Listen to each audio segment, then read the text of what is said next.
Decoding CPU Reviews, a beginner's guide to processor terms. CPU reviews are complicated. Before you even get to the performance benchmarks, you have to navigate a maze of terms, like silicon, die, package, IHS, and sTIM. That's a lot of jargon with little explanation. We'll define the key parts of a CPU that PC enthusiasts discuss the most. Please note this isn't intended to be a deep dive, but, rather, an introduction to common terminology for budding CPU geeks. More than 10 years ago, Intel shared the basics of how it creates its processors. From raw materials to the finished product. We'll use this process as a basic framework as we look at the key component of a CPU, the die. The first thing a CPU needs is silicon. This chemical element is the most common component in sand. Intel starts with a silicon ingot, and then slices it into thin disks, called wafers. The wafers are then polished to a mirror-smooth surface, and then the fun begins. The silicon transforms from a raw material into an electronic powerhouse. The silicon wafers get a photoresist finish. Then, they're exposed to UV light, etched, and get another layer of photoresist. Eventually, they're doused with copper ions and polished. Metal layers are then added to connect all the tiny transistors that exist on the wafer at this point. As we mentioned previously, we're only covering the basics here. Now, we come to the point we care about. The wafer is tested for functionality. If it passes, it's sliced into small rectangles called dies. Each die can have multiple processing cores, as well as a cache and other components of a CPU. After slicing, the dies are tested again. Those that pass are destined for store shelves.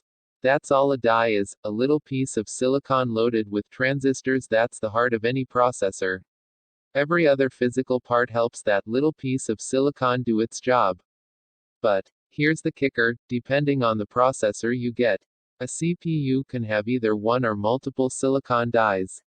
One die means all the processor's components, such as cores and cache, are on that one piece of silicon. Multiple dies have connecting material between them. There's no easy way to know for sure whether a particular CPU has single or multiple dies. It's up to the manufacturer.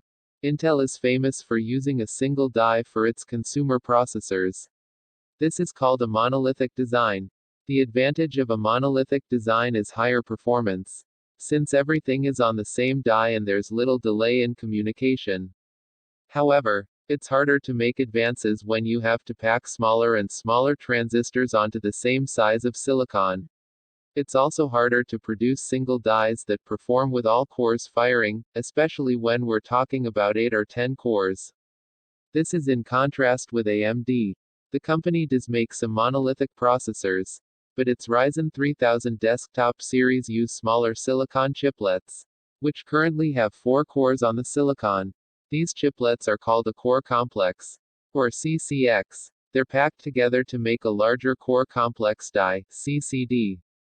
That CCD is what counts as a die in AMD's parlance. It's several small silicon chiplets that are connected to create a functioning CPU. AMD processors also have a silicon die separate from the CCDs called the I/O die. We won't get into the details of that here, but you can read more about it in this June 2019 article from TechPowerUp. Given how complex it is to create functioning silicon dies, it's obviously much easier to create a smaller unit of 4 cores, rather than a single die with 10 cores. Once the die is finished, it needs some help to talk to the rest of a computer system. This usually starts with a small, green board, often referred to as the substrate. If you flip over a completed CPU, the bottom of the green board has gold contacts, or pins. Depending on the manufacturer, those contacts or pins fit into the socket of a motherboard and allow the CPU to talk to the rest of the system. Jumping back inside our processor, we haven't covered up the silicon die yet. The major component here is the thermal interface material, or TIM. The TIM improves thermal conductivity, important for CPU cooling. It usually comes in one of two forms, thermal paste or sTIM, soldered thermal interface material. The TIM material can vary between generations of CPU from the same manufacturer. You can never really know what a particular CPU has unless you read CPU news or open, DLID, a finished processor yourself.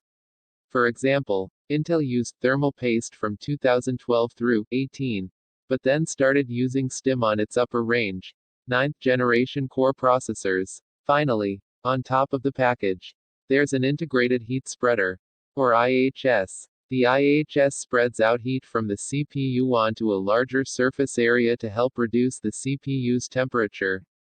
The CPU fan or liquid cooler then dissipates the heat building up on the IHS. The IHS is usually made of nickel-plated copper. The CPU's name is printed on it. As shown above, that wraps up our tour of the CPU. Again, the die is the bit of silicon that contains the processor cores, caches, and so on. The package includes the die, PCB, and TIM, and, finally, you also have an IHS. There's a lot more to it than that, but these are the essentials on which CPU news and reviews tend to focus. Text source, howtogeek.com.